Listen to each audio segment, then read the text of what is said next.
बच्चों, कैसे हो आप सब। उम्मीद करते हैं आप लोग अच्छे होंगे। मैं हूं कुमार हीरो सर और आज मैं आपको बताने वाला हूं क्लास 9th का जो मंथली एग्जाम हुआ है सितंबर महीने 2024 में, जिसमें हम आपको बताएंगे मैथमेटिक्स यानी कि गणित का ऑब्जेक्टिव क्वेश्चन का आंसर की। जैसा कि आपको पता है ये पूरे 50 नंबर का सवाल था जिसमें आपको 1.5 घंटे का समय मिला था। इसमें ऑब्जेक्टिव की संख्या पहले हम देख लेते हैं। टोटल जो है आपको 1 से 30 को प्रश्न था ऑब्जेक्टिव, लेकिन आपको बनाना था कै गो 25 को, चाहे आप कोई भी प्रश्न बना सकते थे। तो फिलहाल आप बनाकर जरूर आए होंगे। तो यहाँ पर हम आपको 1 से 30 तक यानी 30 प्रश्न बताएंगे ताकि आप आसानी से 25 प्रश्न मिला पाएँ कि आप कौन कौन सा आपका सही है। तो चलिए हम 1 नंबर सवाल से देखते हैं। पहला सवाल यह है कि निम्नलिखित में कौन अपरिमेय संख्या है। अपरिमेय मतलब होता है इरेशनल। अपरिमेय कहने का मतलब जो रूट से बाहर निकल जाए। जैसा कि आपको पता है कि 25 का वर्गमूल होता है 5 और 225 है तो 15 निकल जाएगा, 169 है तो इसका 13 निकल जाएगा, बट 23 का वर्गमूल पूरा पूरा नहीं निकलेगा। तो यही एक अपरिमेय संख्या है। तो पहला ऑप्शन में आपको टिक करना था। दूसरा सवाल था x cube minus y cube. तो यहाँ पर आपको a cube minus b cube का फॉर्मूला लगाना था। तो इसका फॉर्मूला होता है a minus B into a square plus a b यानी एक्स इंटू वाई और प्लस में बी स्क्वायर। ये फॉर्मूला होता है a cube minus b cube का। बस ये अगर फॉर्मूला आपको याद होता है तो आप आराम से टिक कर सकते हैं। तो देखिए पहला में प्लस दे दिया है, ये सी में भी प्लस है, यहाँ पर तो माइनस है, ठीक है, यानी कि ऑप्शन नंबर बी जो है आपका राइट आंसर है। ठीक है। तीसरा सवाल है कि यदि x plus y plus z अगर 0 के बराबर है तो x cube plus y cube plus z cube का मान क्या होगा। तो इसका फॉर्मूला आप पढ़े जरूर होंगे कि a cube plus b cube plus c cube. ऐसे हम आपको एक बार लिख देते हैं, a cube plus b cube plus c cube minus 3abc 0 के बराबर कब होता है, जब a plus B plus c 0 के बराबर दिया हुआ रहता है। तो यहाँ पर x plus y plus z 0 के बराबर दिया हुआ है, तब ये फॉर्मूला आपको लागू करेगा ये वाला। और इसी से आप क्या कर सकते हैं कि x cube plus y cube plus z cube minus में 3xyz किसके बराबर होता है, 0 के बराबर। और हमसे तो ये 3 को का मान पूछा है, तो माइनस 3xyz ये जो है इसको राइट साइड भेज दीजिएगा। तो ये बनेगा x cube plus y cube plus z cube बराबर 3xyz। ये तो डायरेक्ट आप फॉर्मूला भी याद किए जरूर होंगे। तो ऑप्शन नंबर आप सी टिक करिएगा। सवाल नंबर 4 पर बढ़ते हैं कि बिंदु 4,7 में कोटि का मान बताना है। तो जैसे कि आपको बताए थे हम कि कॉमा के पहले जो होता है वह भुज होता है, कॉमा के बाद वाला को हम लोग कोटि बोलते हैं। तो आपसे क्या पूछ रहा है, कोटि। तो बाद में कौन है, 7 है, तो कोटि इसका 7 होगा, यानी कि ऑप्शन नंबर बी पर टिक करिएगा। उम्मीद है आपको ये सब समझ में आ रहा होगा और आपका आंसर भी सही जा रहा होगा। 5 नंबर सवाल देखिएगा कि यदि त्रिभुज एबीसी में ए बी जो है एसी के बराबर है, बी ए सी 70 डिग्री है, तो पूछ रहा है एंगल ए बी सी का मान क्या होगा, यानी बी का एंगल पूछ रहा है। तो इसके लिए सबसे पहले हम थोड़ा सा नीचे करते हैं, एक पिक्चर बनाते हैं, एक त्रिभुज बना लेते हैं कुछ इस तरह से, और इसमें नाम ले लेते हैं ए बी और सी। इसमें कह रहा है ए बी जो है ए सी के बराबर है, यानी ये ए बी जो है वह ए सी के बराबर है। तो याद कीजिए कि अगर दो को भुजा अगर बराबर होता है तो इसका सम्मुख कोण जो है ये कोण जो है संगत कोण जो है ये अभी आपका बराबर होगा। तो बराबर होगा तो ये, और उसके बाद एक और इसमें दिए हुए था कि बी ए सी जो है 70 डिग्री, यानी ये कोण जो है वह 70 था। तो ये दोनों बराबर तो मान लेते हैं एक्स है। अब जैसे आप पता है कि तीनों कोण जोड़ते हैं तो वह 180 के बराबर, तो 2x प्लस 70 जो होगा वह 180 के बराबर। तो 2x बराबर इधर घटाएंगे तो 110 है, इसको आधा करेंगे तो x कितना आ जाएगा, 55 डिग्री x का मान आएगा, यानी ये भी 55 है और ये भी 55 है। तो पूछ रहा है ए बी सी, यानी बी वाला एंगल पूछ रहा था ये वाला, तो 55 डिग्री होगा। तो ऑप्शन नंबर डी में आप टिक करिएगा। छठा सवाल कह रहा है कि त्रिभुज पी क्यू आर में, तो एक त्रिभुज बना लेते हैं पी क्यू आर कुछ इस तरह से, अपना मन से ऐसे बना लिए पी क्यू और आर, ठीक। उसके बाद कह रहा है कि एंगल पी क्यू आर जो है बराबर है पी आर क्यू के, यानी पी क्यू आर ये जो एंगल है वह पी आर क्यू ये एंगल के बराबर है। देखिए अगर दो को एंगल ही बराबर तो सामने वाला भुजा भी इसका क्या होगा, बराबर होगा। अच्छा, उसके बाद कह रहा है पी क्यू का मान 5 है, तो यहाँ से ये जो पी क्यू है ये 5 है, तो जैसे देखिए ये अगर 5 है तो यह भी कितना होगा, यह भी 5, क्योंकि भुजा दोनों बराबर है। और ये वाला दिए हुए था 8, क्यू आर का मान 8 है। और पूछ क्या रहा था पी आर की लंबाई, तो देखिए पी आर कितना होगा, 5 ही होगा। तो आप मारेंगे पहला आंसर इसका सही है, ऑप्शन नंबर ए 6 का। अब देखिए 7 नंबर सवाल देखेंगे, यदि किसी समकोण त्रिभुज की दो छोटी भुजाओं की लंबाई क्रमशः 20 सेंटीमीटर और 21 है, तो तीसरी भुजा क्या होगा। ये पूछ रहा है तीसरी भुजा की लंबाई। तो समकोण त्रिभुज में आप जानते हैं कि अगर मान लीजिए ये समकोण त्रिभुज हम यहाँ पे ही बना लिए, इसमें दो गो छोटा भुजा, ये मान लेते हैं ये 20 है और ये वाला 21 है। तो ये आपसे पूछ रहा है, तो समकोण त्रिभुज में आप जानते हैं कि कर्ण का स्क्वायर क्या होता है, कर्ण का स्क्वायर जो होता है लंब स्क्वायर जो आधार स्क्वायर के योग के बराबर होता है। तो यहाँ पर आप कर सकते हैं 20 का स्क्वायर प्लस 21 का स्क्वायर। अब इसे आपका h बराबर रूट अंडर ऐसे निकाल दीजिएगा, स्क्वायर हटा दिए तो 20 का स्क्वायर 400 होता है और 21 का स्क्वायर 441, तो जोड़ेंगे तो 841 और 841 का वर्गमूल होता है 29। एक बार करके देख लीजिए, 29 का स्क्वायर, 9 के स्क्वायर 81 की 1 हासिल 8, 9 दूना 18 और 9 दूना 18 गुना करेंगे और 18 दूना 36 और 8 हो जाएगा 44 के 4 हासिल 4, 4 4 8, 841 आ जाएगा। एक बार गुना आप कर सकते हैं, ठीक है। तो 29 आया, तो कौन सा मारेंगे, ऑप्शन नंबर डी टिक करेंगे। तो ये 7 गो सवाल आपका सही हुआ ही होगा। अब हम बढ़ते हैं अगले नंबर सवाल की तरफ।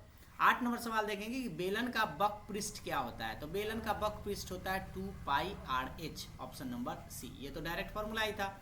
9 नंबर सवाल कह रहा है कि दो सम प्राकृत संख्याओं का गुणनफल। तो सम संख्या आप जानते हैं, मान लीजिए वो 2 ले लेते हैं, वो 4 ले लेते हैं और दोनों को क्या करना है, गुना। गुणनफल मतलब गुना, गुना करिए तो ये कितना आ रहा है 8। ये भी आपका सम संख्या ही आ रहा है। एक और उदाहरण लेके चलते हैं, 6 ले लेते हैं, एक 8 ले लेते हैं, 8 6 48, यह भी आपका सम संख्या ही 48। तो कहेंगे कि दो सम प्राकृत संख्याओं का गुणनफल भी क्या होता है, सम ही होता है, ऑप्शन नंबर ए। 10 नंबर देखिएगा कि बहुपद इतना का गुणनखंड। तो लाना आपको 80 है और यहाँ पर तो सब में 8 और 10 है, आराम से आ जाएगा x स्क्वायर।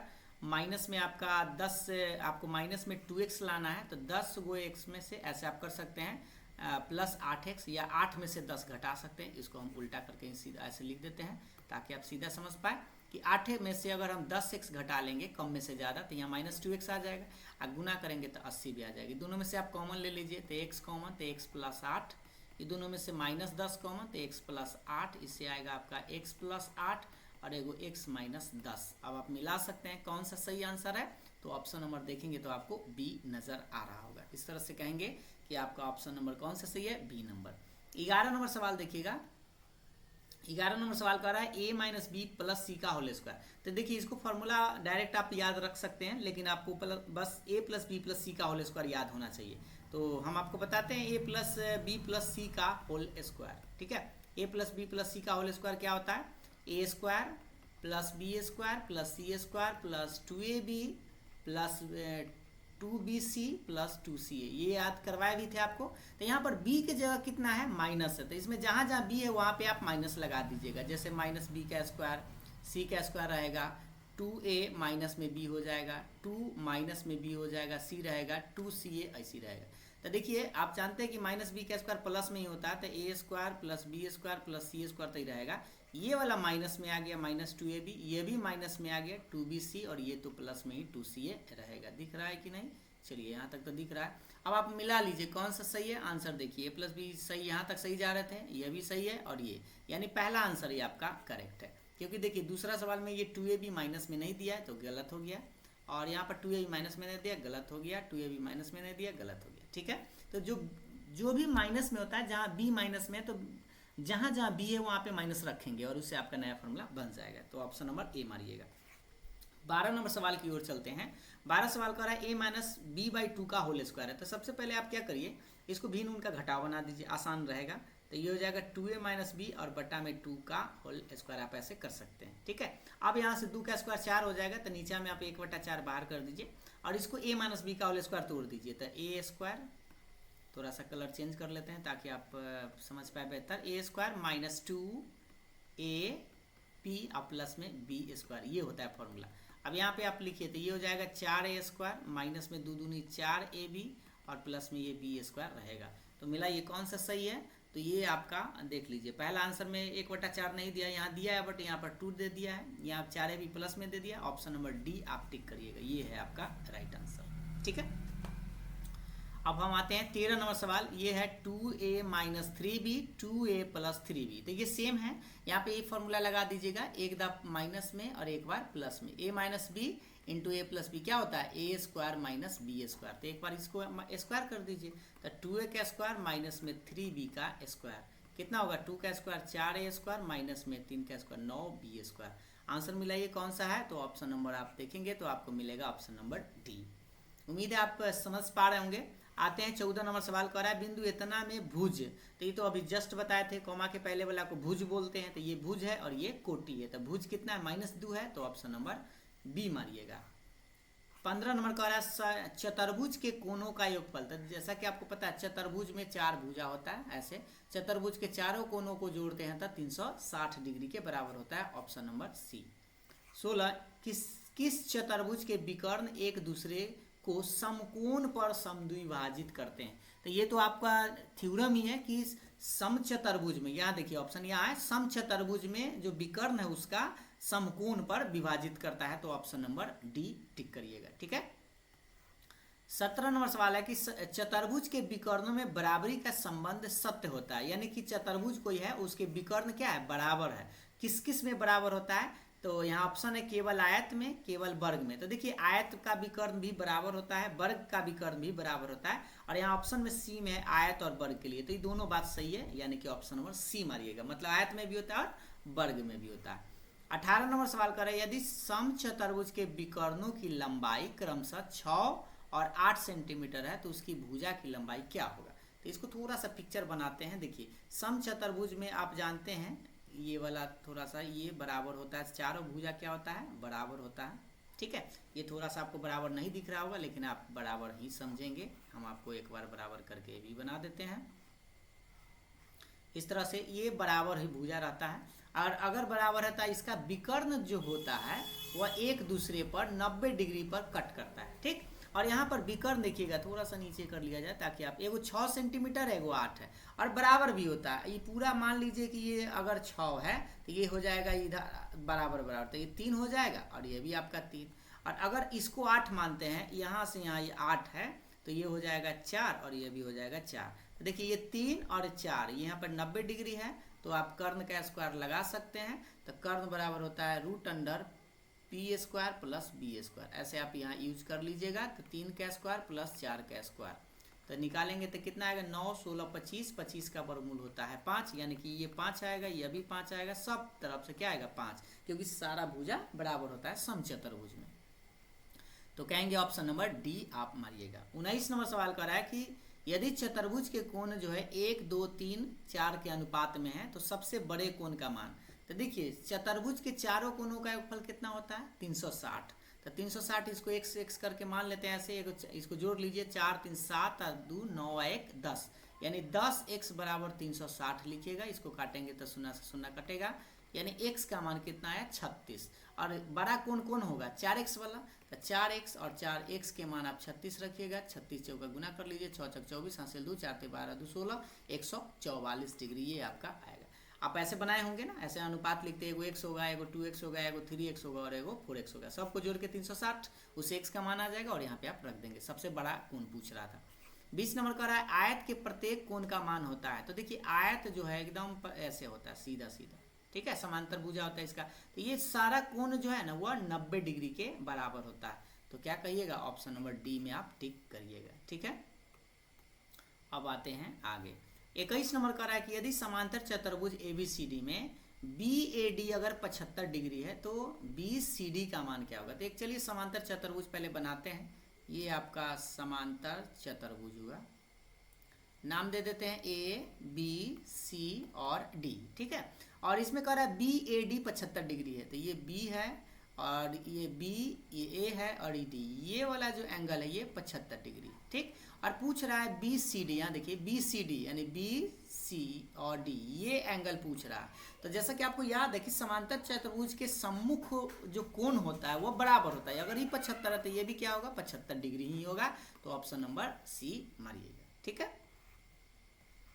अब देखिए 22 नंबर सवाल पर आते हैं। 22 नंबर सवाल आप लोगों का कह रहा है कि किसी चतुर्भुज के मध्य बिंदुओं को मिलाने से बनी चतुर्भुज कैसा होता है, जैसे कोई भी चतुर्भुज अगर ले लेते हैं, मान लीजिए हम एक चतुर्भुज अपना मन से ऐसा ले लिए, इसका जो मध्य बिंदु को इसको अगर आप मिलाकर बनाइएगा तो यह एक तरह का ऐसे बनता है, ठीक है, तो ये जो है ना ये भुजा और ये भुजा समांतर होता है, ये भुजा ये भुजा समांतर होता है, तो यहाँ पर समांतर चतुर्भुज बनता है, तो ये ऑप्शन नंबर सी मारिएगा, ठीक। याद रखिएगा ये थ्योरम है कि किसी चतुर्भुज के मध्य बिंदुओं को मिलाने से बनी चतुर्भुज कैसन होता है, तो वह समांतर चतुर्भुज है, क्योंकि समांतर होने के बाद ही वह आयत हो सकता है या वर्ग हो सकता है, लेकिन अभी पूरा और कंडीशन नहीं है, इसलिए आप क्या कहेंगे, समांतर चतुर्भुज कहेंगे।